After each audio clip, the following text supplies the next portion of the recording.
her so Put that much. down here. She's the best. She's the best. Yeah. Something about her was so honestly and innocent, and like she was like, what is up, you sexy beasts? I hope you guys are doing fantastically well. I'm actually just listening to a little podcast. One of my favorite comedic, is that a word? Comedic? A couple of comedians, Andrew Santino, Bobby Lee. The podcast is called Bad Friends.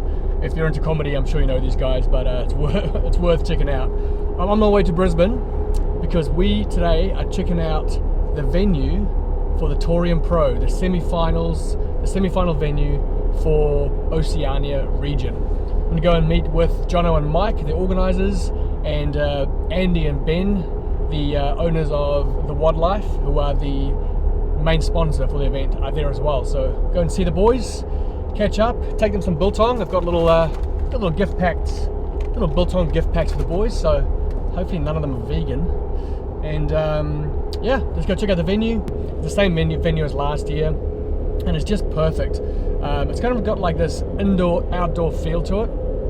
The main stadium has like this sail roof, which really acts like a giant softbox. If you know anything about photography or videography, a softbox basically distributes the light evenly and makes skin look amazing. So that stadium is just perfect for like video and photo.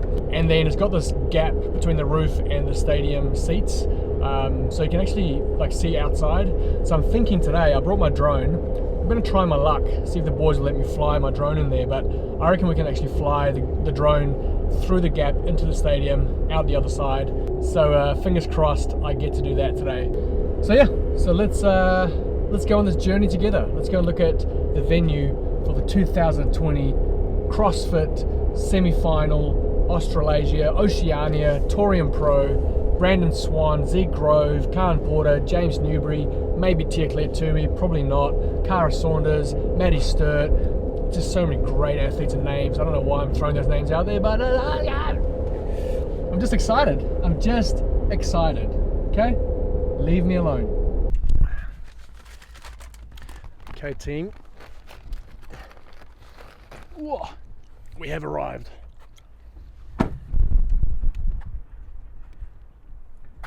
There it is, the Pat Rafter Arena. So when did the pro start? It's in the second year of running the affiliate. 2015? Yeah, No, it was 2016. I can't remember. No, it was 15, yeah. Yeah, 2015. Late 2015. Yeah, that's it. That was, that was another, I guess, opportunity for us when we had so many great athletes training in our gym, but they'd always kind of miss out on that regional spot. And there wasn't really, we sort of saw this big gap where you finish the Open, you don't make regionals, that's kind of you done for the season. So Wykie was always lamenting the fact that there was no opportunities for all these great athletes that we had in our stable. So he was like, why don't we just do our own comp? Yeah, well, it was that weird time, and when 2015. So it was, like Schwartz was always that comp that you wanted to try and get to and get your athlete to in those early days. And then when Benji had just stopped sort of doing Schwartz, and there really just wasn't any other high level comp around, and apart from regionals, and we would just see guys in the gym, really solid guys, striving to get to regionals all year, and then they just miss out. And you just feel for them because you're like, well, where to from here? Season's over. It's like, let's start training for the Open again. So that's like Johno says, we were kind of just kicking around the gym one day, sort of lamenting the fact that there's no comps left anymore in Australia. Like, there's nothing. How are we going to develop guys here? And then we're going like, oh well, I guess we can't sit here and bitch about it if we're not willing to step up. Yeah. Yeah. And it was awesome. That was our first year we ran it. Tia competed and won every single event. That was 2015, and she had just been at the games for the first time, and the event was in November, so it was sort of off the back of that. It was about 3 months before that she'd been at the games, and then she said she'd come and do the comp. And we were doing points for place back then, so it was 6 workouts. She had 6 points. Well, at the end of the weekend, she won every workout. Best part about having it in November was that it was kind of like an end of season thing for everybody. Yeah. So even like the top athletes who are your regionals athletes, great chance for them to get together sort of towards the end of the year. Yeah. And just like spend time with each other. That's what I really liked about it. It's always been like a close community event, and it's not like a sanctional or regional where the athletes are locked away somewhere and they only come out during their event. Yeah. Like, it's great that they're able to sort of interact with the crowd and people get to meet them, and all these people look up to these top athletes, and so they're able to go and just get a selfie with their favourite athletes. One of the best parts about Torian is that just you never know who's just going to walk through the crowd. Yeah, well, that was a big part of the vision, not only to have this great competition for these high-level athletes, but to also give emerging athletes a place to play and be inspired and be on that same competition floor as the best. Yeah. Because that's where that's how you grow the sport, by inspiring that next generation. So and that's what was cool, is like you could be on the same competition floor as Tia Claire Toomey. Totally. And then high five her in the warm up area. Yeah. I think in 2019 we had Rich Froning come down to the store and was like serving customers. Yeah. So they would like bring their shoes to the counter, be like, "Oh, I have these, thanks," and they look up and it'd be Rich Froning, so like putting it through for them. It's just unbelievable. And that's so important. Like if you look at hotbeds of talent in different sports around the world, like why is there a high level of talent coming out of that region? And it's because grassroots are nurtured, or people are investing in the sport in that space, and it's that and that. So as Johno said, that was always a key thing for us too. Like how can we give Australian athletes, New Zealand athletes more of an opportunity to sharpen their steel? And if you can see people like Tia and Rich in the flesh, it's like if you can. It's that culture code, isn't it? Yeah, exactly. The talent code, like if you can see it, you can be it, kind of thing. Yeah. And it gives people that, like, who knows, what kid might have been inspired by seeing Tia here, last time around the event. It's like, I'm going to give this a go now. Yeah, exactly. So, and then hopefully that happens with a team division this year. For sure. We're going to try and give them some cool opportunities to sort of be in the thick of it, and give them some pretty some special moments. Set the sound bite for those at home there. Yeah. No, it's going to be good. Teen Div's been really well received, so it's awesome. Nice. What's the highlight moment for you guys in Torian to date? With the event? Yeah, with the event. Good question. Well, there's been a lot of them. It's hard. Like, I remember when Tia competed the first year, and we had like a max snatch event, and I can't remember what she snatched, but it was something crazy. It was, I think she snatched 100 or just over. She PR'd, but we didn't know it at the time that it was an all-time PR. And that was a pretty awesome moment, seeing her like hit triple digits on a snatch, and then she later told us that that's my all-time PR. Yeah. So and that was just before she sort of went on to become the legend. That was pretty awesome. But it's hard to go past last year. I think having Rich Froning compete on the floor and Tia compete on the floor, that was probably a long-term goal for us, was to get Rich out. Yeah, well, we've in all the comps we've always tried to bring out an international, just again for that spectator and athlete experiences. Like, you never get to see these guys in the flesh unless you're going to go to the games or something. So, we've had Lucas Parker out, Brent Fikowski, Jackie Perez, Christmas Abbott. Like, we've always had these guys try to lure these sort of big name athletes from overseas to give everyone a taste of that, and to get Rich out was pretty big. To give people the opportunity to see a guy like that like on Australian soil was pretty awesome. It's pretty crazy when you consider, like, I still remember when I first got into it, and we were doing it, me and Buddy, for just off-season football training, and we were right into it, and he said to me at the time, I was like, I love the training, like, it's great. I mean, he goes, they're trying to make a sport out of it though. Like, I mean, that's never going to work. No one's ever going to turn up and sit in a stadium and watch people do pull-ups. But I like the training, he said, and we're like, yeah. And that was like 2010. And now to think, like, again, like Tia last year at the event, and like her doing a book signing, like that book signing that she did. It was insane. And the hundreds of meters long, that line, the little kids looking up to her, like she's the hero. Like, it just, you never thought there'd be a day where there would be little kids looking up to a CrossFit athlete. Yeah. Like they look up to a footy player or a cricket player. Yeah. It's pretty. Posters on their wall at home. Yeah, it's pretty awesome. Yeah. But now those little kids are competing out on the floor. Like Justin Medeiros, what was he? 12, 13 probably when he started in the gym. Now he's, top 3 in the world. Yeah, you're going to start to see that next wave of talent come through that's been exposed in CrossFit from a young age. Yeah. So it's going to be really interesting to see. Amazing. They're going to be like a lot of like top athletes, the OGs. They kind of picked up lifting probably 3 or 4, 5, 6 years ago, and these kids have been doing it since they're 13.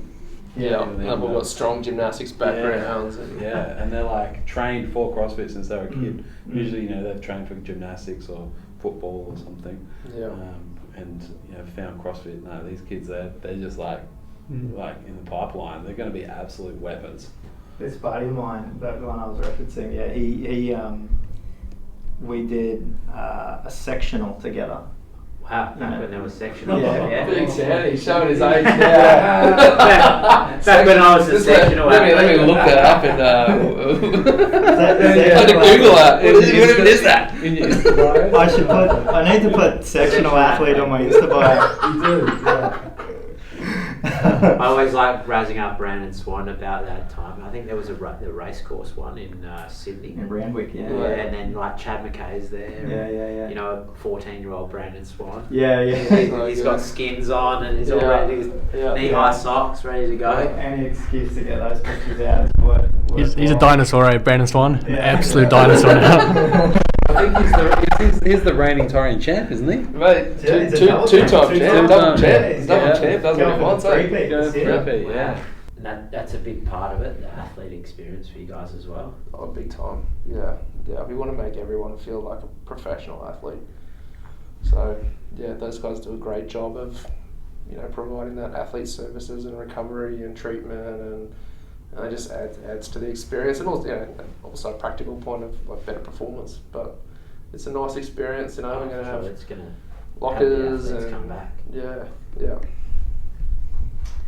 man. I mean, that's what that's how you grow the sport, right? It's like you elevate the experience for the athletes. Yeah, and the base broadens, and hopefully the tip of the pyramid gets higher. So it's exciting, man. It's exciting to think. I mean, Australia and New Zealand have such a rich history in the sport, so it'd be cool to see where that continues to go. We definitely above average. Oh, massively. Yeah, and we're so proud of that too. Yeah, right from the get-go too.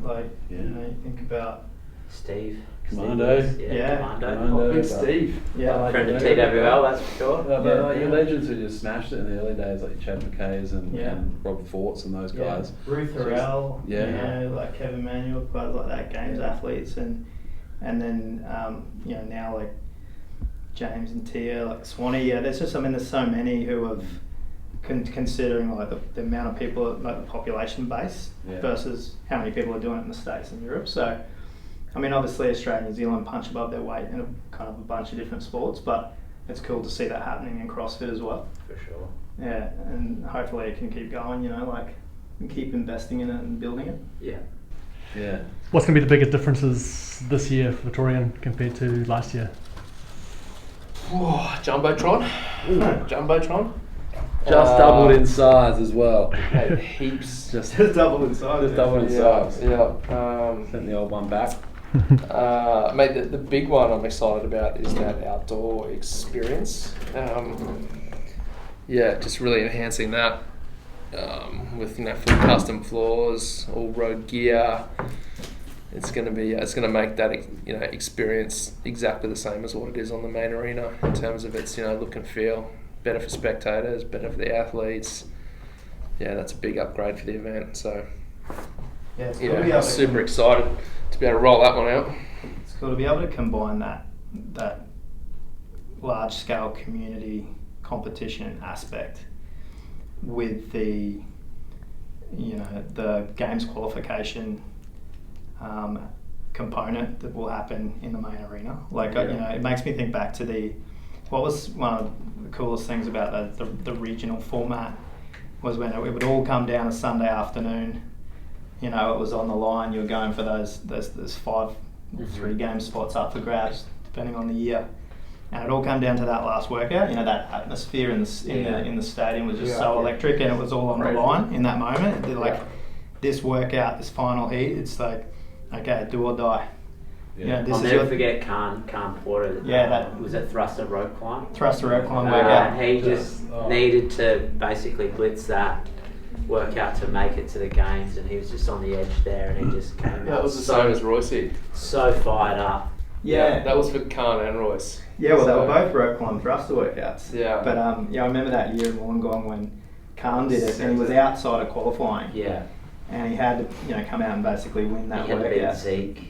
Yeah, Zeke was way back somewhere in the stadium. They had to go call him, find him because he was done. I'm done for the weekend. Yeah, he was having a beer in the change room. Yeah. Well, that was 2018. I think we qualified 5 that year, so he squeezed into the 5th place. Yeah. Yeah, but that year Khan did it. I remember. I'm sure this is right. I had a story that and he wore his game shorts out. He was like, all right, boys, the big dog's here, and he stepped up, man, because he crushed that workout. Yeah, it was clutch, wasn't he? Yeah. And he came screaming across the line. That photo of him. But that was, that same thing, that moment, last heat. It's like, whoever can put it together now is going to go to the games. So you built the programming like that for this year, Mike? Well, trying to create moments, mate. That's what it's all about. Couple of ladders? Yeah, well, we'll see. I'm trying to tease some stuff out. But I think that's good, this guy. Even I don't even know the Come on, Johno, give us a workout. Mate, I've had a glimpse, and it's pretty amazing. Mikey always does an amazing job. But no, I think hopefully no pressure. He's like the maestro. Yeah, we'll see. But that's you got to provide the test that's going to get them there. But you're always trying to create moments for the for the athletes and the crowd. So that's what's going to be cool. I think that Sunday afternoon when it comes down to the last one, who's going to go to the games. I can't wait for the atmosphere in this stadium and how close it is with 6,000 people just screaming, waiting to see who's going to get there, and that's going to flames are going off. Yeah, that's going to. The flames is the secret. Whoa! Don't tell about the fireworks. I think the sunset due to set at 5:02 on Saturday. That's nice. Not that we've checked. Not that we've checked. Flame going off at 5:03 and the final. The run sheet's down to the minute. Even we've got the sun on the 5:02. Come on. Well, that's like that 4 o'clock, 4:30 when that sun set. That sunset, and it's just like you can just see it through the crack. Right. Just close through the stadium. It's just epic. It's that golden light, and then it sort of goes orange, and then the darkness starts to kick in. I love that video you shot, man.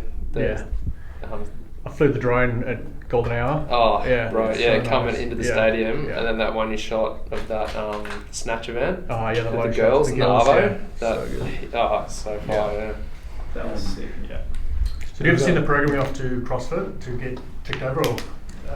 Yeah. So I'll send it to them, for them to review, and obviously those guys, basically built the sport, so they've, will take on any feedback. They want to look at it from a, obviously make sure it's from a safety perspective and floor layouts and stuff, but. That'll go off next week. and then any notes might come back and, you know, work with those guys. But it's been awesome, you know, largely they've given us, you know, given me complete freedom in terms of what we want to write, and they've been really, really great like that. It's just they've put their trust in us, and you know, that we've run the event, know what we're doing, and so it's cool. It's been awesome to have that just kind of blank canvas. Yeah, it's cool. Yeah, so yeah, once we get, you know, that'll be finalised in, you know, a week or two, and then I can put that to bed and stop like obsessing over it every night. Thank God. Mike was up to like 4 a.m. watching like footage of I can't tell you the sport just in case. Oh yeah. But yeah, he obsesses over it. But that's why it's always so good. Drawing inspiration, for a lot of other sports. I basically consume every sport on the planet Earth. So it's funny where you get inspiration from sometimes, but. Yeah. Was it the Golf Masters? Yeah. UFC. Fuck yeah. You have to sink this putt on a Sunday night to make it through the games. So you do some thrusters and sink a putt. Then you got to grapple that guy over there. Well, that's funny actually. This year the champion gets a gold jacket for winning. We didn't talk to you about that. Well, like 24 karat gold. The TWL gold jacket. Gold thread. I already got some jackets in my wardrobe with a spray. Gold. Congratulations. It's just stiff gold jacket. You could start something like that though, like an almost wheel the past champion out, so Brandon Swan can hand it from his left hand to his right hand. That's right. You could start a bit of a legacy. Swan is going to get the 3-peat. I was going to ask, who are your picks? Oh, mate, it's.